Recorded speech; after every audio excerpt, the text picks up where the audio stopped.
Привет! Ты снова на канале IT User Help. Это видео будет для тех пользователей смартфонов Android, у которых кнопки навигации, такие как видишь внизу, назад, домой и последние приложения, находятся на самом экране. То есть не ниже экрана сенсорные либо механические, а прямо на экране. И в принципе операционная система Android, особенно последней версии, удачно их скрывает тогда, когда они не нужны. То есть если вы запускаете, к примеру, игру, то они пропадают и не мешают вам играть. То есть вы видите максимум рабочей области вашего экрана. Но есть приложения, в которых Android не скрывает, не прячет эти кнопки.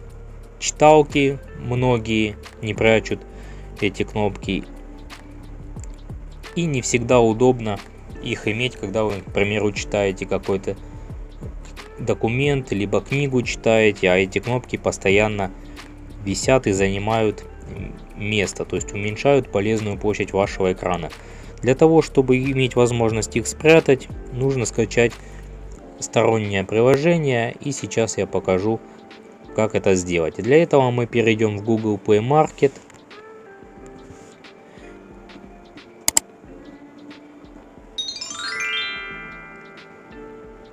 И английскими символами в поиске вписываем то, что написал я. Full Screen. Full CSCR. И нажимаем поиск. Нам нужно приложение Full Screen Free.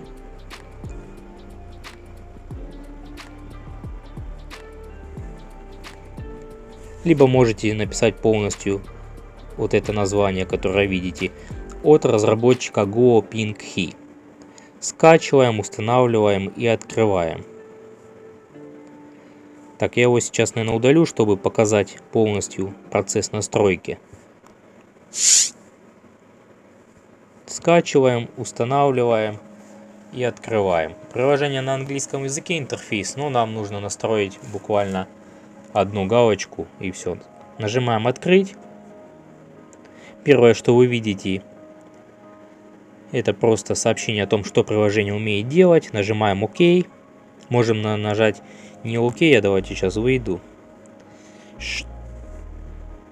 Можно нажать Never Remind. То есть либо ОК, либо слева Never Remind нажимаем.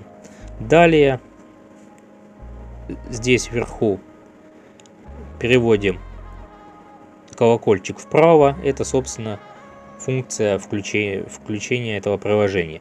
Но сначала нам нужно дать разрешение, разрешить приложение показывать себя поверх других приложений. Нажимаем справа Allow и выбираем наше приложение Full Screen.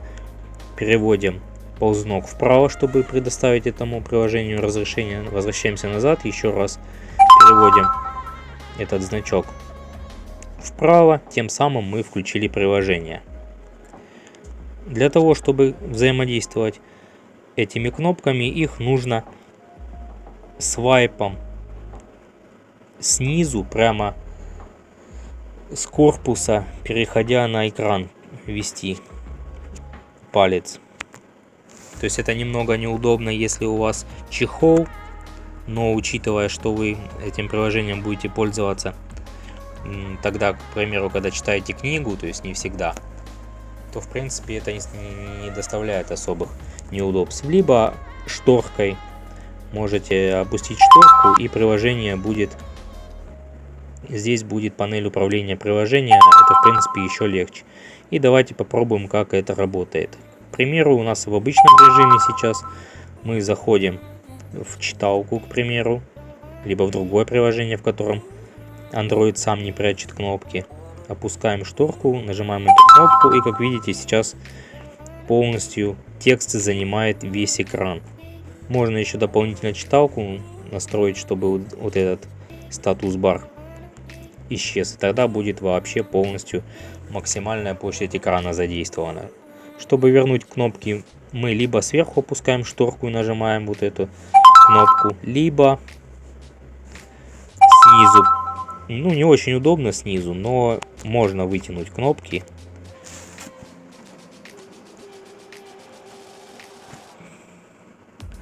Вот, но намного удобнее со шторки управлять. Ну, а если вам приложение не нужно, вы можете нажать и перевести галочку влево, и тогда приложение отключается. На этом у меня все. Если видео было полезным, обязательно ставьте лайк. Подписывайтесь на канал. Оставляйте любой комментарий. Всем пока.